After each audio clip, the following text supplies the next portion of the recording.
आज नवरात्रि का पहला दिन है। पहले दिन मां शैलपुत्री की पूजा अर्चना की जा रही है।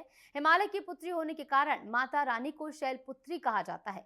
इस बार की नवरात्रि का महत्व इस कारण भी बढ़ गया है क्योंकि मां दुर्गा हाथी पर सवार होकर आ रही हैं। इसे एक शुभ संकेत माना जाता है। मां दुर्गा का हाथी पर आना और जाना दोनों ही शुभ माने जाते हैं।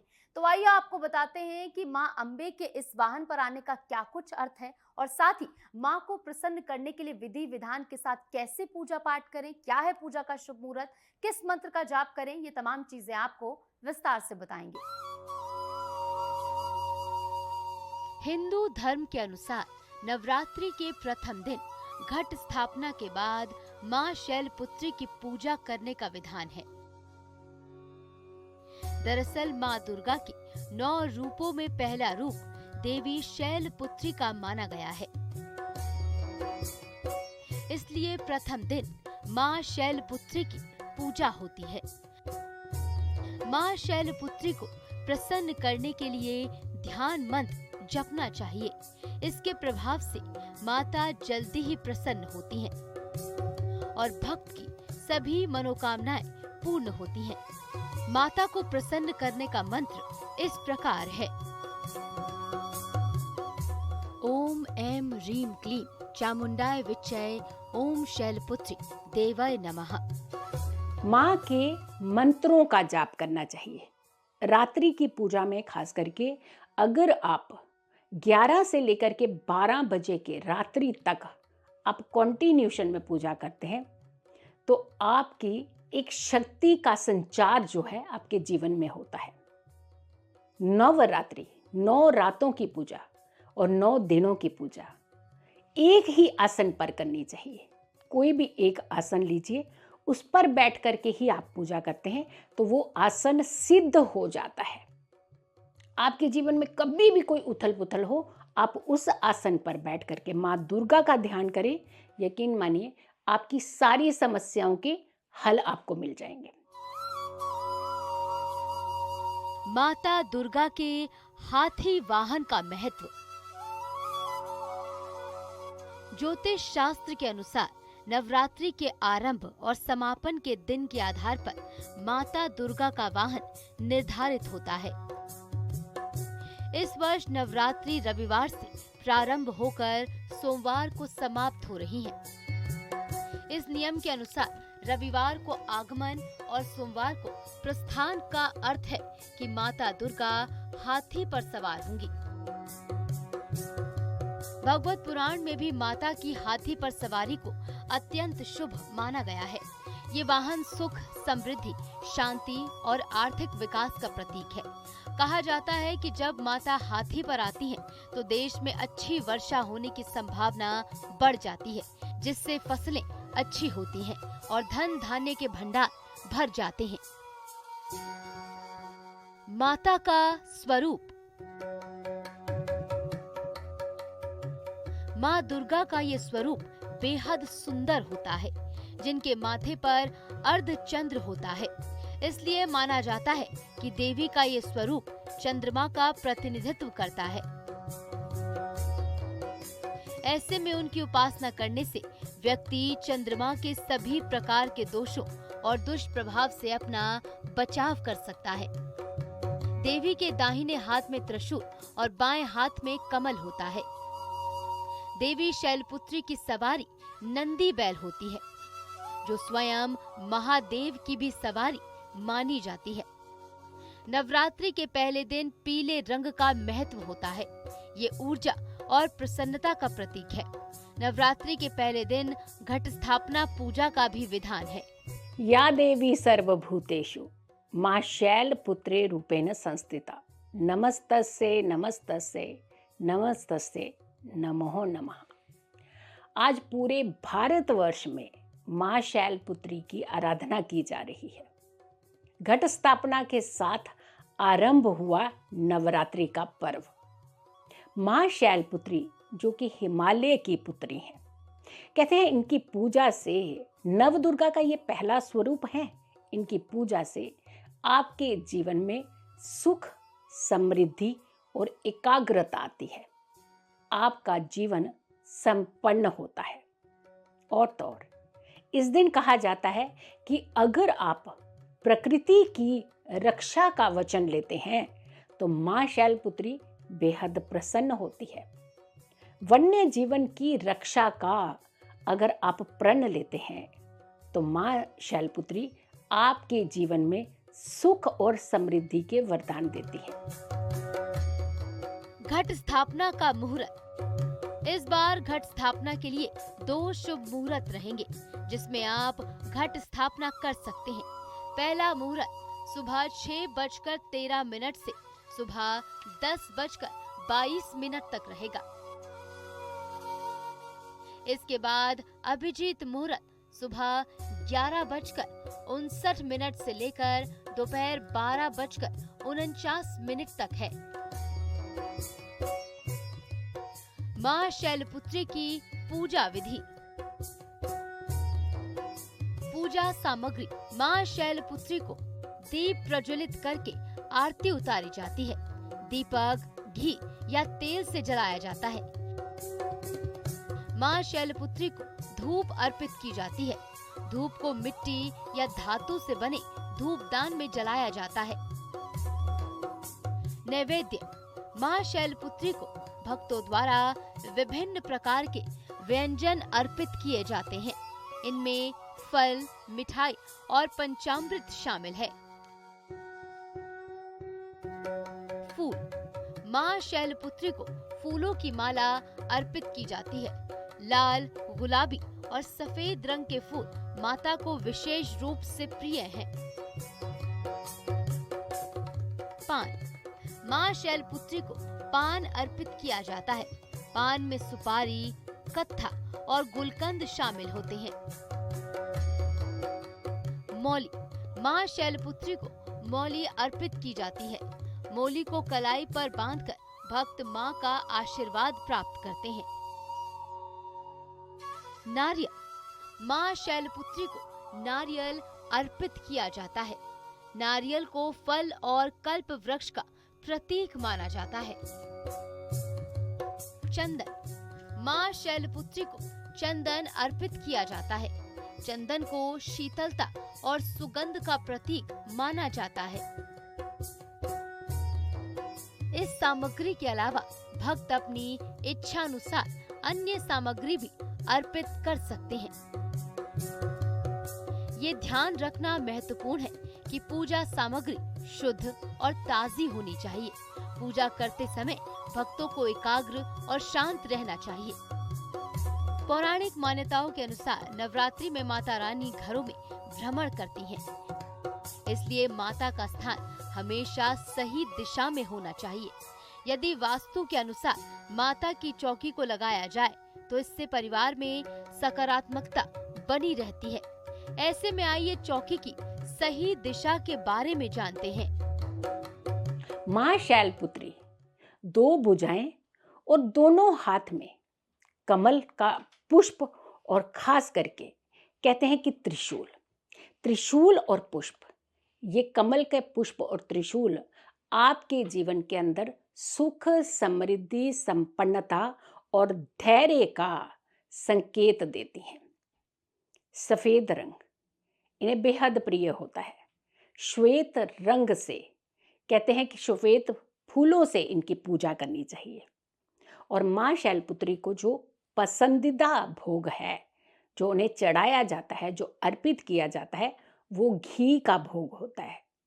घी का भोग माँ शैलपुत्री को अर्पित करना चाहिए। दिन की पूजा में तो आप घी का भोग लगाइए या घी से बने हुए पकवान का भोग लगाइए, लेकिन रात्रि की पूजा बेहद महत्वपूर्ण होती है। नवरात्रि यानी रात्रि की पूजा के बिना ऐसे लगता है कि आपकी पूर्ण पूजा का फल आपको तो नहीं मिल पाएगा। तो लेकिन हम चाहते हैं कि आपको पूर्ण फल मिले। दिन की पूजा भी करिए, रात्रि की पूजा भी करिए। और रात्रि की पूजा में आपने कपूर और घी का हवन जरूर करना है। हवन सामग्री लीजिए जो कि बाजार से मिल जाती है, लेकिन साथ के साथ कपूर और घी, इन दोनों चीज़ों के मिश्रण के साथ सामग्री में आपने हवन करना है। आपके घर में शुभता आती है, शुद्धता आती है और सबसे बड़ी बात है कि पर्यावरण की भी इससे रक्षा और सुरक्षा होती है। वातावरण शुद्ध होता है। और अगर आपकी कोई खास मनोकामना है, खास विश है, जो आप चाहते हैं कि माँ दुर्गा का पहला स्वरूप, प्रथम स्वरूप आपकी वो मनोकामनाएं जरूर पूरी करे, तो आप पूरे दिन में किसी भी समय एक पौधा या तो आप खुले मैदान में जाकर के लगा सकते हैं या फिर आप मंदिर में भी वो पौधा डोनेट कर सकते हैं। माँ बेहद प्रसन्न होती है।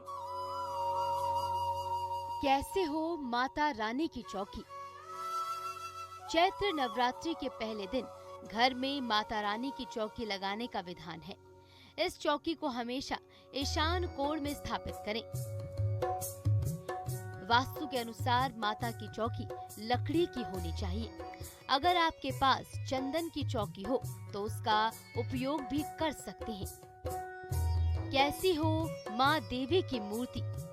चैत्र नवरात्रि में अगर आप घर में माता की मूर्ति को स्थापित कर रहे हैं तो ध्यान रखें प्रतिमा 3 इंच से बड़ी ना हो।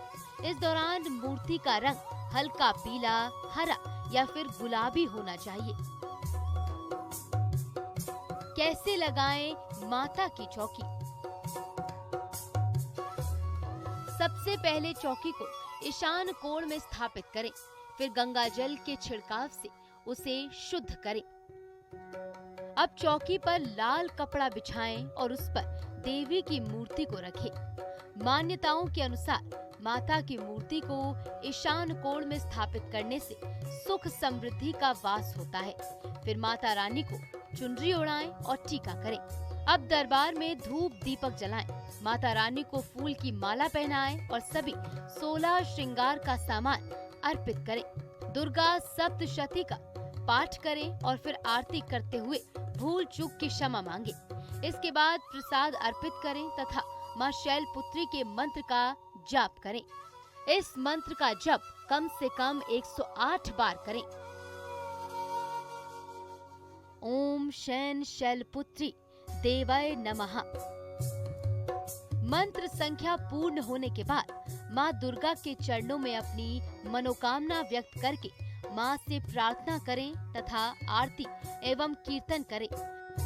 पहली नवरात्रि के दिन या रात्रि में दुर्गा चालीसा पढ़ना चाहिए आपको। दुर्गा सप्तशती का पाठ करना चाहिए आपको। माँ दुर्गा के 32 नामों का स्मरण करना चाहिए आपको। माँ दुर्गा के 108 नाम का आपको स्मरण करना चाहिए। अगर आप इस तरीके की चीजें करते हैं तो आपके जीवन में सुख, समृद्धि, धैर्य, वैभव, खुशियां और उत्तम स्वास्थ्य, ये सब चीजों के आशीर्वाद आपको माँ देती ही देती है। तो चलिए इस बीच वक्त तो चला एक छोटे से ब्रेक का। ब्रेक के बाद आपको बताएंगे माँ शैलपुत्री से जुड़ी कुछ पौराणिक कथाएं। स्वागत है आपका ब्रेक के बाद। तो चलिए अब आपको माँ शैलपुत्री से जुड़ी कुछ पौराणिक कथाएं बताते हैं कि माँ शैलपुत्री की पूजा आखिर क्यों की जाती है और कैसे माँ दुर्गा के पहले स्वरूप का नाम शैलपुत्री पड़ा। शैलपुत्री का संस्कृत अर्थ पर्वत की बेटी होता है, इसलिए माँ दुर्गा के इस स्वरूप को पर्वत की बेटी माना गया है। इस संदर्भ में आपको कई पौराणिक कथाएं सुनने को मिल जाएंगी। उन्हीं में से एक प्रचलित कथा आपको बताते हैं। कथा के अनुसार एक बार प्रजापति दक्ष ने एक विशाल यज्ञ किया जिसमें उसने सारे देवी देवताओं को आमंत्रित किया था, लेकिन उसने भगवान शिव को उस यज्ञ के लिए निमंत्रण नहीं भेजा था। जब माता सती को पता चला कि उनके पिता ने एक बहुत बड़े यज्ञ का आयोजन किया है, तब उनका मन वहां जाने को हुआ। माता सती ने अपनी ये इच्छा भगवान शिव को जाकर बताई। तब भगवान शिव ने उन्हें समझाया कि पता नहीं क्यों, लेकिन प्रजापति दक्ष हमसे रुष्ट है। इसलिए उन्होंने अपने यज्ञ में सभी देवी देवताओं को निमंत्रित किया है, लेकिन मुझे इसका आमंत्रण नहीं भेजा और ना ही कोई सूचना भेजी है। इसलिए तुम्हारा वहां जाना ठीक नहीं है। लेकिन माता सती ने भगवान शिव की बात नहीं मानी। माता सती की अपने माता पिता और बहनों से मिलने की बहुत इच्छा थी। उनकी जिद के आगे भगवान शिव की एक ना चली और उन्हें माता सती को उनके पिता के यज्ञ में जाने की अनुमति देनी ही पड़ी।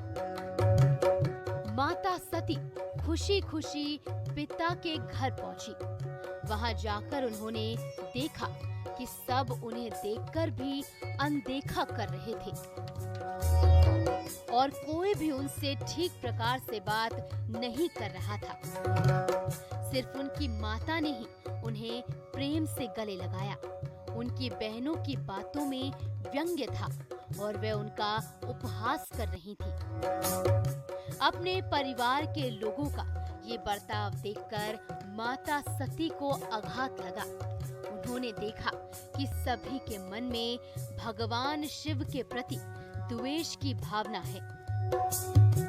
राजा दक्ष ने भगवान शिव का तिरस्कार किया और उनके प्रति अपशब्द भी कहे।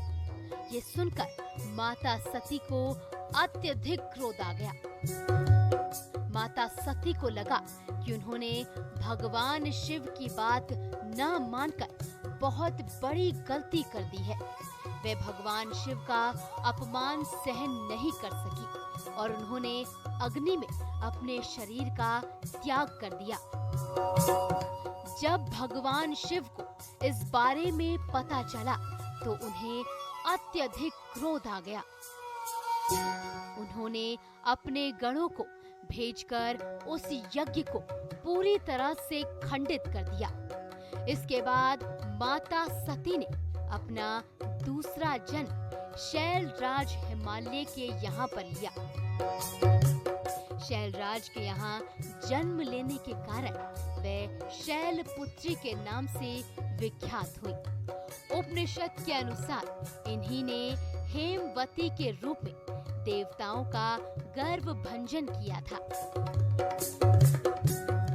माता को प्रिय है ये चीजें। पर्वतराज हिमालय की पुत्री होने के कारण माता की पूजा और भोग में सफेद चीजों का ज्यादा प्रयोग किया जाता है। माता को सफेद फूल, सफेद वस्त्र ही अर्पित करें। इसके साथ ही माता को सफेद मिष्ठान का ही भोग लगाएं। माता शैलपुत्री की पूजा करने से कुंवारी कन्याओं को सुयोग्य वर की प्राप्ति होती है और घर में धन धान्य की कमी नहीं होती है। माता के स्वरूप को जीवन में स्थिरता और दृढ़ता का प्रतीक माना जाता है। शैल का अर्थ होता है पत्थर और पत्थर को सदैव अडिग माना जाता है। नवरात्रि में माँ दुर्गा किसी खास वाहन पर सवार होकर आती हैं। माँ दुर्गा जिस वाहन से आती है उस वाहन का एक संकेत होता है। आमतौर पर माँ दुर्गा पालकी, नाव, हाथी या घोड़े पर सवार होकर आती हैं। जिस वाहन से माँ आती है उसके संकेत से भविष्य में होने वाली घटनाओं का संकेत मिलता है। अगर नवरात्रि की शुरुआत सोमवार या रविवार से हो रही हो तो माँ दुर्गा हाथी की सवारी करके आती हैं।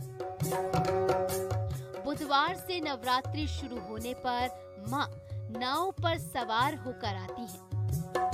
गुरुवार, शुक्रवार को नवरात्रि शुरू होने से माँ पालकी में सवार होकर आती हैं। शनिवार या मंगलवार को नवरात्रि शुरू होने पर माँ दुर्गा घोड़े की सवारी करके आती है। इस बार नवरात्रि का प्रारंभ रविवार से हुआ है, इसलिए माँ हाथी पर सवार होकर के आएंगी। भारत में शारदीय नवरात्रि को अलग अलग मान्यताओं के साथ मनाया जाता है, जो पर्व की रौनक में चार चांद लगाता है। इस दौरान पश्चिम बंगाल, ओडिशा, बिहार, उत्तर प्रदेश समेत गुजरात जैसे राज्यों में इसकी अलग धूम देखने को मिलती है। यहाँ जगह जगह गरबा, डांडिया, मेला और रामलीला जैसे धार्मिक कार्यक्रम किए जाते हैं।